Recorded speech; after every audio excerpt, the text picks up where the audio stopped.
Scarlett Blade. Hello, ladies and gentlemen, and welcome to Silent Night, Memoirs of a Royal Guard, Chapter 39. Shining armor, russet rook, and I stood around the table looking at piles of paperwork. This is gonna take a lot of planning, I said. Lieutenant Rook nodded yes, and perfect execution. Help won't be within hooves reach. If any two ponies can figure it out, it will be you two, Shining Armor said. I tapped the large roster sheet with a hoof. 20 total ponies in the house guard, plus 20 palace guards. That is pretty slim, should anything go wrong.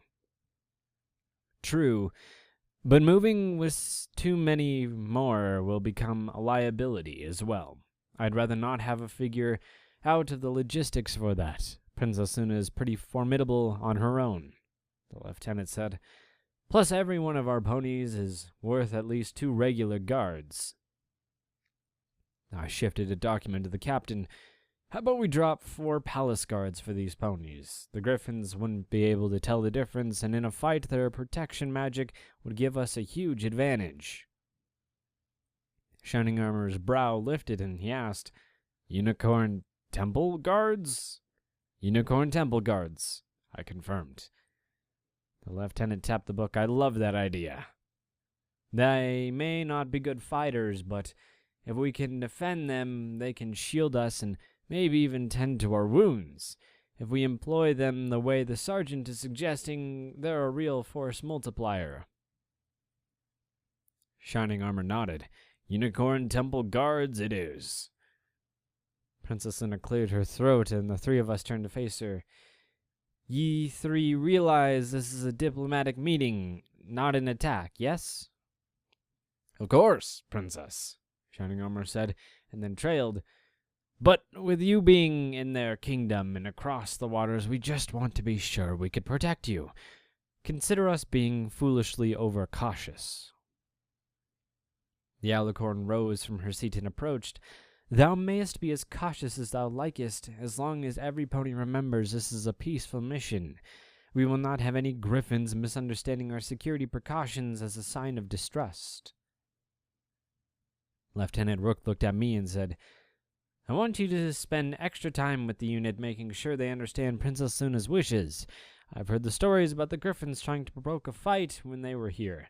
That same behavior won't be tolerated when we are their guests. We should be the bigger ponies. Aye, sir, I replied and made a note to discuss that very thing with my ponies, especially Thunder Tumble. We're going where, Sergeant? Miley Hooves asked me. Princess Luna has been dispatched to conduct diplomacy with the ruler of the Northern Griffin Kingdom. We, of course, will accompany her. This is no small task. In fact, it is the largest challenge for us yet. It is a huge vote of confidence for this unit, and we now have the opportunity to truly prove we are peers to Princess Celestia's house guard.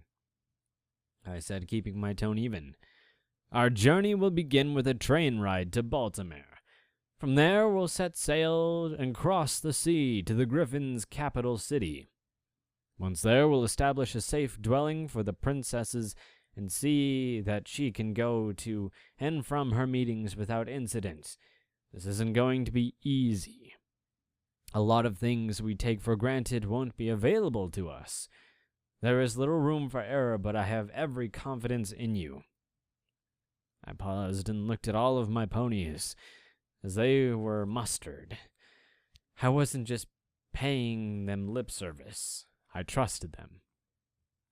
The lieutenant and I do not expect any hostility, but that is no reason to not prepare. We need to treat this situation as if it were the most dangerous Princess Luna has ever been in. At the same time, we do not want our host to feel as if they are not trusted. It will be a delicate balance. Finally, and most importantly of all, there can be no incidents created by us, no fights with the Griffins, no violations of their laws, no name-calling. We are the bigger ponies, and I expect you all to remember that. Do not start a fight. Do not let them goad you into one. I stamp my hoof. But by Celestia, if some feathered troublemaker takes a swing at you, put him down and out cold. Don't overdo it, but make it clear we won't tolerate such immaturity. Have I made myself clear? The group shouted in unison, "Yes, Sergeant!" Good, I said before starting to hand out rosters, schedules, and travel plans. Memorize these. Do not take them outside of the palace. Once you know them by heart, destroy them. We leave in 2 weeks. If there is anything you need to do here, be sure you get it done soon. I'm counting on every pony to be ready. Do not disappoint me. Dismissed. I stood on my hind hooves and used my wings to keep me upright. It was a skill I was getting quite good at. My forehooves prepped the heavy bag with a blow, working on my boxing skills and getting my workout in. That was one heck of a speech. If I don't know any better, I'd think you were sending us off to war, Iridescent said as she approached. It was the first time we'd spoken outside of work in a while. She reared up and held on to the other side of the bag so that it wouldn't sway as much. I continued to pummel it. Maybe I am, I grunted as I threw another jab. I don't trust griffins, and we're walking right into their roost.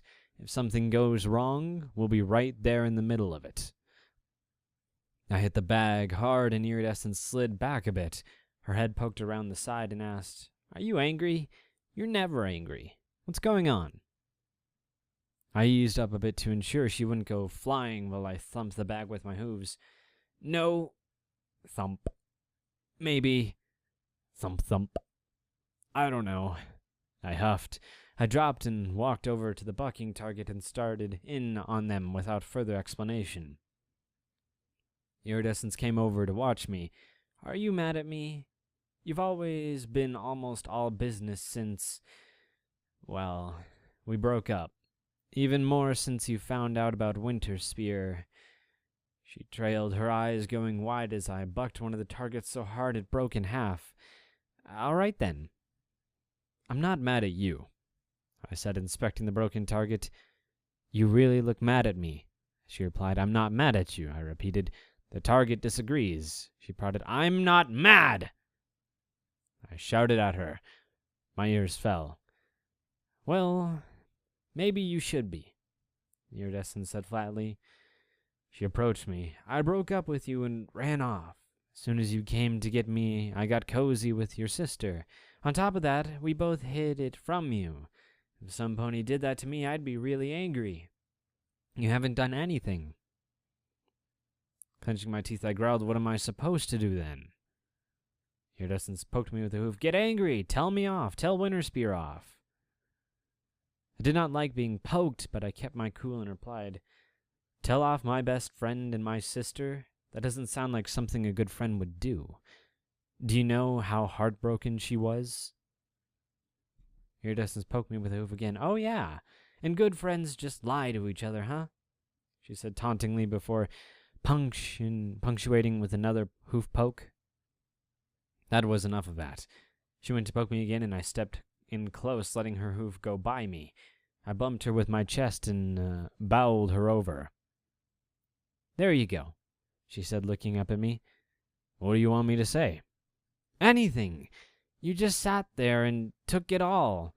You've got it all bottled up inside, and now you're telling the squad to finish fights. You're preparing for war. If you keep this up, you won't have to worry about us starting the fight with the Griffins. It will be you. So why don't you just be the bigger stallion and get it out of your system right now?" She slightly poked me in the cheek with her hoof. That set me off. The gates flew open and my hooves came down hard beside her. "You never should have left. I could have taken it. You just assumed I couldn't. You never should have lied either. Winterspear had her reasons, but what was your excuse? Aren't we best friends? You sure haven't acted like it lately. I try to be myself, and you say it isn't enough. I try to meet you halfway, and it's too far. I'm tired of being wrong, and I'm tired of every pony treating me with full gloves." My voice dropped to a normal tone. "I'm tired of being the third wheel. I was just starting to feel right again, and then there you are in my bed with my sister. Now every pony has some pony but me. When I was with you, I got used to the idea that there was more to life than the job. Now that I know that, I think about it. I get muddled. It is just easier to focus on my work than worry about what I'm missing. Iridescence poked me in the cheek with her hoof and said, "Boop." I slumped down and lay against her. I see. The anger subsiding. Now I was just exhausted. She rolled over and looped her hooves around me in a tight hug. "I'm not going to make any excuses for my behavior. I didn't treat you like a friend, nor did I give you the respect I should have. When you didn't get angry, I questioned whether or not you even cared. But watching you lately had shown me otherwise. I owed it to you to help you express that anger." "By picking a fight?" I said. "That was pretty risky. That target could have been you." Iridescence buried her nose in my mane and snuffled. "Honestly, I'd have deserved that. I've been a griffin's butt. I've been acting really selfish. Seeing what it did to you really opened my eyes. I couldn't let it go on, especially not with the big mission coming up. Now I don't want you to just say you forgive me and then we're fine. You obviously got some of it out, but I feel you need to yell some more. We can do that." I really didn't feel like yelling. In fact, I was hoping she'd just hug me like that a while longer. It was nice, even if it was just platonic.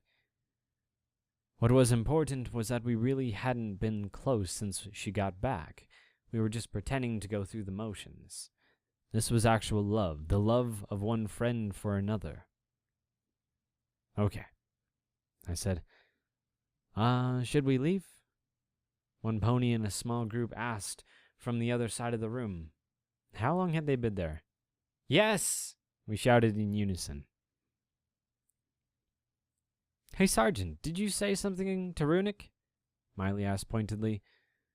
I inhaled some of the water I was drinking and started coughing. Lieutenant Rook, the coward, immediately fled my office. When I started breathing again, I looked at Miley and asked, "Why do you ask?" "He has been acting a little bit off lately. At least off for him anyway. He's paying more attention to me and asking me about things I like instead of just science." "And is that a bad thing?" I asked. Miley lightly stomped. "No, it's not bad, just weird. You told him, didn't you?" I set my hooves on my desk and nodded. I did. I wanted to see where he was mentally. He thought you were taking him to a show about rocks, and I wanted to be certain he didn't miss an amazing opportunity.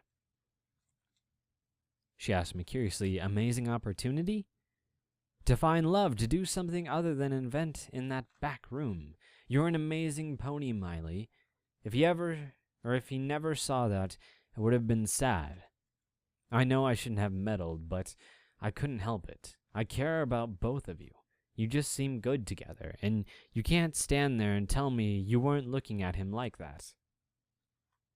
Miley muttered, "Maybe." "Maybe?" "Okay, yes," she said, but then looked at me again, fire in her eyes. "All mares, including petite ones, can be frightening. But you shouldn't have meddled." Holding my hooves up, I quickly agreed. "You're right, and I won't do it again, I promise. It is all you two from here on out." "Okay, then," she said, eyeing me as she walked out. When she was beyond the door, she poked her head back in, looking every bit her normal cute self. "Thanks, boss," she chimed. I just winked and counted my blessings that I had got out of that one. Well then, hope you guys have had a wunderbar day.